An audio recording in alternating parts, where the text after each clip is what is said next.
Travel Cars kompaniyasi O'zbekiston Respublikasi bo'yicha turizm sohasida transport xizmatlarini ko'rsatamiz.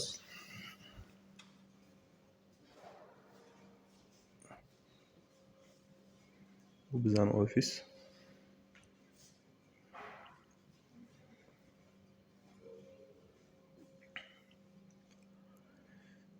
Videoni oxirigacha ko'rsanglar, Instagram sohasida ortiqcha xarajatlarsiz podpischilarni qanaqa ko'paytirish yo'llarini o'rgataman.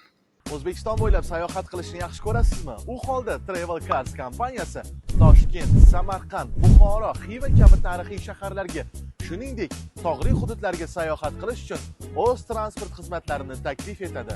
Biz sizga barcha turdagi yengil avtomobillar, 7 kishilik minivanlar, 20 kishigacha bo'lgan mikro avtobuslar, 30, 40 va 50 kishigacha bo'lgan avtobuslarni taklif etamiz.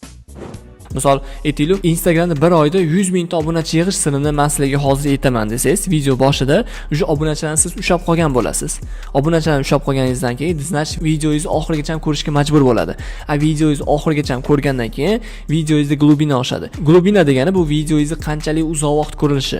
Videoingizni, misol uchun, zritel qanchalik uzoq oxirigacha ko'rsa, shuncha rekomendatsiyaga tushish ehtimoli oshadi.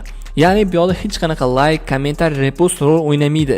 Misol uchun sizni videoingizda 1000 talab tam like bo'lishi mumkin, lekin videoingizni ko'rmasa, bu hech qanaqa ahamiyati yo'q. O'shaning uchun siz birinchi o'rinda e'tibor berishingiz kerak bo'lgan narsa odamlarni videoingizni oxirigacha ko'rishga majburlash.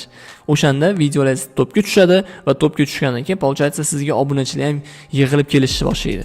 Misol uchun men o'zim sizlarga tajribamni ko'rsatishim mumkin. Instagramda obunachilarimda bitta video orqali 9 mingta, 8 mingta, 10 mingtalab obunachi kelgan. Demak, Reels bo'yicha tushunarli. Agar mana shu formatda doimiy ravishda qo'yib borsangiz, to'g'ri boshida tushmasligi mumkin rekomendatsiyaga, ya'ni u odamlar ko'rmasligi mumkin Reelsingizni. Siz undan taslim bo'lmasdan qo'yirishingiz kerak.